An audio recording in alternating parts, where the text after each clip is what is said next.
há 27 anos acontece o Prêmio ADEME, a maior e mais expressiva premiação do mercado imobiliário da Bahia. E dentre as 12 categorias do prêmio, uma delas é a categoria Inovação Acadêmica, que premia estudantes e coordenadores dos cursos de Engenharia e Arquitetura e Urbanismo. E para falar sobre o Prêmio ADEME e também sobre esse universo acadêmico de Engenharia e Arquitetura, a gente vai conversar hoje com 2 professores. Tatiana Dumê, mestra e doutora em Engenharia Civil, professora do Departamento de Construção e Estrutura da Escola Politécnica da UFBA, membro do Conselho de Comunidade da Construção Polo Salvador e, atualmente, superintendente de Meio Ambiente e Infraestrutura da UFBA. Bem-vinda, Tatiana. Obrigada, Camila. Obrigada a todos. Aqui também com a gente o professor Carlos Bonfim, graduado em Arquitetura e Urbanismo, também em Engenharia Civil, mestre em Arquitetura e Urbanismo, especialista em estruturas de concreto e fundações pela Unicid, especialista em gestão de projetos pela USP, doutor em andamento na área de Arquitetura e Urbanismo, trabalha com inovação e industrialização da construção civil, BIM, HBIM e tecnologias associadas para gestão e coordenação de projetos e gerente de negócios do IST de Construção Civil, Senai Cimatec. Falei tudo? Falou tudo. Bem-vindo, professor. Muitíssimo obrigado, Camila. Para começar, gostaria que vocês falassem um pouco da atuação de vocês. Eu sei que vocês já são participantes e atuantes do Prêmio ADEME. Queria que vocês falassem um pouco sobre como é participar do prêmio, começando pela professora Tatiana. Bom, primeiro eu queria agradecer, a oportunidade da gente estar aqui falando um pouco para vocês sobre o prêmio. Essa comunicação entre a indústria e a universidade, eu acho que ela é fundamental, porque a gente forma os nossos estudantes para trabalhar no mercado, para contribuir com a engenharia, para contribuir com a arquitetura. Então é importante a gente ter essa relação. E o prêmio, ele traz isso. É um motivador a mais para esses alunos desenvolverem projetos, pensarem sobre soluções de problemas que a gente tem no dia a dia, tanto da engenharia como da arquitetura. Então, é uma iniciativa muito boa da ADEME, a gente já tem estudantes que ficam aí esperando, cadê? Vai ter o prêmio? Vamos se inscrever. E já ficam pensando, soluções que possam participar do prêmio e trazer contribuição para a nossa área. E você, professor, como é que tem sido a sua participação, junto com os estudantes nesse prêmio? Então, eu percebo que o prêmio acaba trazendo uma oportunidade numa perspectiva muito clara de comunicação entre os estudantes e o mercado de trabalho. Então, é oportuno também discutir diversos temas, de certa forma, um farol sobre os estudos que estão em andamento. E a gente percebe também que essas demandas podem ser revertidas, de fato, em situações reais. Então, muitos trabalhos têm um potencial para serem desenvolvidos na prática, para que a gente consiga alcançar aí uma perspectiva de aplicação direta no mercado. Então, eu percebo, junto aos estudantes, que o prêmio, de certa forma, é esse farol para que a gente consiga enxergar cenários futuros aí relacionados à inovação na construção. Vocês já deixaram evidente aí a importância dessa ponte, entre o universo acadêmico e o mercado de trabalho. Como é que está hoje o mercado de trabalho para esse estudante de engenharia, de arquitetura? Eu penso que o mercado de trabalho ele tem exigido cada vez mais uma performance que vai além das questões técnicas. Me parece que hoje as exigências maiores estão muito mais no campo das habilidades da comunicação, da possibilidade do trabalho em equipe, de uma percepção mais ampla do nosso papel enquanto pessoas dentro da sociedade e como isso, de fato, reverbera na sua própria atuação técnica. Então, eu percebo que as universidades, de uma forma geral, estão caminhando cada vez mais para também se preocuparem com essa formação mais humana. É isso, concordo com o Bonfim. A gente hoje, antigamente você tinha um foco muito grande no conteúdo, na parte técnica. Então, as formações elas eram basicamente tecnicistas. E hoje não, hoje as universidades percebem que não adianta você formar um técnico se ele não enxerga a sociedade, se ele não enxerga como ele pode se relacionar, como ele pode melhorar a vida das pessoas que estão ali ao redor dele. Então, a gente está num processo de mudança exatamente de você trazer mais essa parte social, humana, para os cursos de engenharia.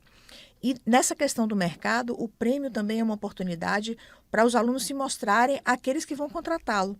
Então, a gente tem tido vários retornos de estudantes que, por terem ali apresentado o prêmio, feito ali um bom papel, alguma das empresas que estava assistindo o chamou para vir estagiar e depois o contratou. Então, também é um pouco essa ponte, de ver os problemas, de saber como lidar com eles e uma oportunidade deles também já estarem se inserindo no mercado ainda como estudantes, né? Como é hoje esse estudante, Tatiana? Qual é o perfil hoje do estudante? Quais são as bandeiras que ele traz? E qual é o olhar que ele tem para o mercado? Olha, na Universidade Federal da Bahia, isso é muito diverso, né? A gente tem uma diversidade, sendo bem redundante, muito grande, porque a gente tem alunos que vêm das mais diversas classes sociais, dos mais diversos estados. Então, eu não saberia te dizer uma única característica, mas a gente tem alunos que hoje estão muito mais engajados com essa questão social, de como que a engenharia pode melhorar a vida das pessoas. Né? Eu particularmente acho que esse é um papel fundamental da engenharia, né? Trabalhar para melhorar a qualidade de vida da nossa população. Então, já temos muitos estudantes que têm um pouco esse foco. Tem alguns estudantes que têm ainda um foco muito tecnicista. Não, ele quer formar para ele ser engenheiro, para ele ir para a obra, né? Ele quer desenvolver grandes projetos. E tem um outro grupo que também está preocupado em fazer essa relação da sociedade com a universidade, com a indústria. Então, temos todos os perfis. Uma coisa que eu acho hoje é que com a internet, né, com essa questão das mídias, a informação ela está muito mais à mão.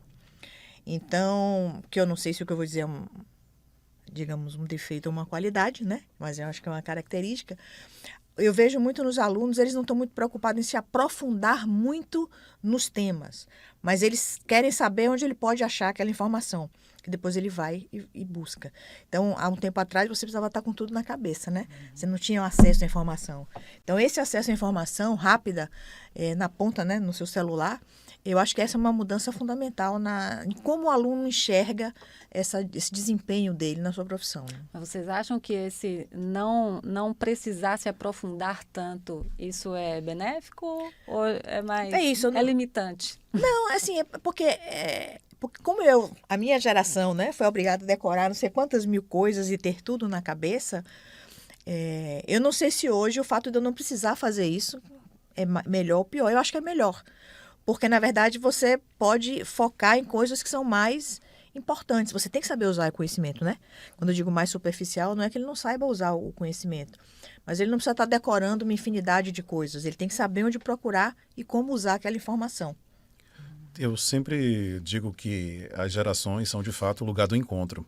E nesse convívio com os estudantes e com essas mudanças por conta do advento das tecnologias, a gente percebe que tudo está sendo redesenhado. Isso. Inclusive a forma como a gente aprende. E aí eu acho muito bacana o que a Tatiana traz enquanto leitura dessa percepção de como os estudantes estão encarando essa jornada e que hoje faz com que tudo seja um pouco diferente e que ao mesmo tempo a gente está ali tentando encontrar esse ponto de equilíbrio. Porque eu tenho, de fato, mais facilidade no acesso à informação. A internet, ela popularizou o acesso à informação. A gente tem hoje uma percepção do que acontece em qualquer lugar do mundo de uma forma que a gente não tinha tanto acesso há poucas décadas atrás. A gente pode dizer assim que a gente tem, em um curto espaço de tempo, uma mudança significativa. Essa geração que vive essa mudança significativa também irá lidar com o ônus e também com alguns bônus complicados, complexos aí em relação ao excesso, às vezes, da utilização. Eu percebo uma dificuldade maior de concentração por conta das distrações oriundas da utilização dessas tecnologias. Curiosamente, ontem eu comentei na aula lá na Politécnica, assim, dizendo que o celular ele é um distrator. Então, você tem que tomar cuidado quanto você utiliza o celular, porque em um determinado momento ele pode estar ali contra você, porque ele vai ter um algoritmo para prender a sua atenção em determinados vídeos, e aí você vai deixar de cumprir tarefas porque você vai estar ali, obviamente, sendo seduzido por um algoritmo que sabe o que você quer assistir, que percebe os seus interesses, e isso é fantástico. Quando você imagina que você tem um algoritmo que percebe os seus interesses e vai, logicamente, prender a sua atenção. Se a gente utiliza isso também para o bem, pode ser muito interessante, especialmente se você está fazendo uma pesquisa e você vai pesquisar sobre um determinado tema que é importante e é relevante, e o algoritmo irá contribuir com isso.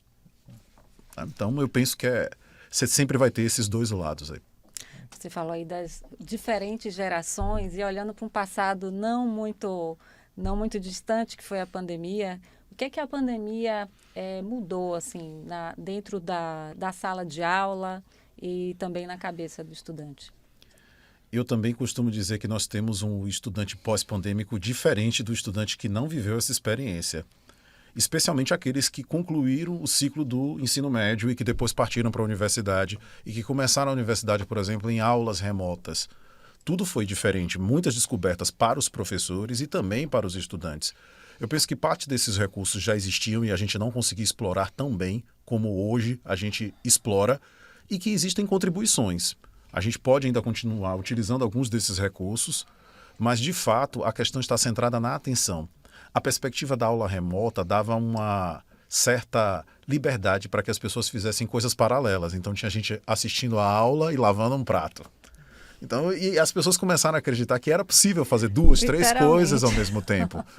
E eu acho que isso também é algo passível para uma reflexão. Até onde a gente deve explorar o presencial e quando e como a gente pode explorar o modo remoto.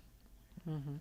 Professora Tatiana, o mote que a ADEME está usando esse ano, né, para as campanhas é união que gera sustentabilidade. Sustentabilidade é a palavra de ordem neste momento, é a palavra que já faz parte da engenharia, da arquitetura também.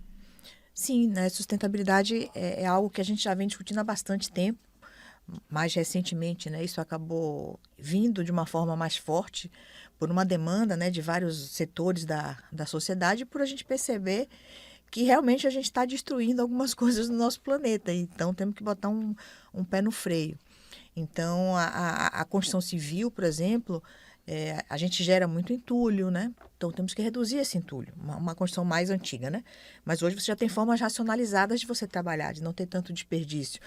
Então, você tem alguns elementos que podem poluir muito o ambiente. Então, como fazer essa redução?